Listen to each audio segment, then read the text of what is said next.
অনেক শক্তি আল্লাহ তাআলা তাকে গায়ে দিয়েছিল। তিনি একবার আল্লাহকে আবদার করে বসলেন, রাব্বি আরিনি আনজুর ইলাইক। আল্লাহ নবীদের মধ্যে সবচাইতে জবরদস্ত পয়গম্বর ছিলেন মুসা আলাইহিস সালাম। বড় মেজাজওয়ালা নবী, রেগে যেতেন খুব বেশি। থাপ্পড় মেরে একবার ফেরাউনের বাবুর্চিকে মেরে ফেলেছিলেন। অনেক শক্তি আল্লাহ তাআলা তাকে গায়ে দিয়েছিল। তিনি একবার আল্লাহকে আবদার করে বসলেন, রাব্বি আরিনি আনজুর ইলাইক। আল্লাহ, আপনি বলেছেন আপনারা দেখা যায় না, কিন্তু আমি দেখতে চাই। আমি কি করতে চাই? জোরে বলেন। আল্লাহ বললেন, লান তারানি, never you can see me, never you can see me. তুমি আমাকে দেখতে পাবে না, কারণ আমাকে দেখা যায় না। সাইয়েদনা মুসা বললেন, আমি দেখতে চাই। আল্লাহ বললেন, দেখা যায় না। মুসা বলে, দেখতে চাই। আল্লাহ বললেন, দেখা যায় না। মুসা আলাইহিস সালাম বললেন, কথা বলেন না কেন? আল্লাহ বললেন, মুসা বললেন, আল্লাহ বললেন।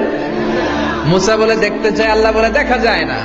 কিন্তু সাইয়েদনা মুসা আলাইহিস সালাম ছেড়ে দেবার পাত্র নয়, হেরে যাবার পাত্র নয়, পিছু হটার পাত্র নয়। মনে যেটা উঠেছে আদায় করার পাত্র হলো মুসা, ঠিক কি না? উনি বললেন, রাব্বি আরিনি আনজুর ইলাইক। আল্লাহ, আপনি আমারে দেখা দেন, আমি দেখতে চাই। আল্লাহ বললেন, লান তারানি, never you can see me. ওরে মুসা, এই বায়না ধরো না, আমারে তো দেখা যায় না। এই পৃথিবীর চামড়ার চক্ষু দিয়ে আমাকে দেখা যাবে না। মুসা বললেন, আমি দেখেই ছাড়ব। আল্লাহ বুঝাতে পারেন না, মুসাও ছাড়েন না।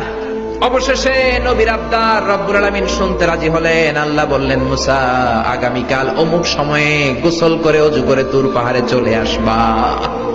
তুমি যখন দেখতেই চাও, আগামীকাল তুর পাহাড়ে চলে এসো। সাইয়েদনা মুসা আলাইহিস সালাম তুর পাহাড়ে চলে এসেছেন।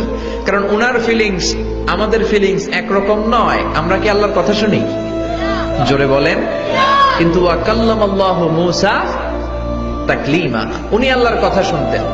তো উনার চিন্তা হচ্ছে, যার কথাটা এত সুন্দর, না জানি উনি দেখতে কত। সুবহানাল্লাহ করবেন না? আল্লাহ বললেন, মুসা, আগামীকাল আসো, তুর পাহাড়ে আসো। সাইয়েদনা মুসা আলাইহিস সালাম তুর পাহাড়ের উপরে চলে গেলেন। আল্লাহ বললেন, মুসা, এটা যেন তেন কোনো খেলা না। আবার তোমারে জিজ্ঞেস করতে চাই, আসলেই তুমি দেখতে চাও কিনা? মুসা আলাইহিস সালামের এক কথা এক দাবি, দেখতে চাই। এক কথা এক দাবি, সেটা কি? আমি দেখতে চাই খোদা, আমি দেখতে চাই আপনাকে। আল্লাহ বললেন, মুসা, এটা সাধারণ খেলা নয়, এটা বিপিএল এর খেলা নয়, এটা আইসিসি নয়, এটা ফিফার খেলা নয়, এটা মুসার সাথে বিশ্ব গভর্নমেন্টের খেলা, ঠিক কিনা? এটা সাধারণ খেলা না। It's a very dangerous game. তুমি যদি স্টার্ট করো, you have to go until the last moment. শেষ পর্যন্ত তোমাকে যেতে হবে, ঠিক কিনা? মুসা আলাইহিস সালাম এক পায়ে খাড়া। সাইয়েদনা মুসা বললেন, আমি রাজি।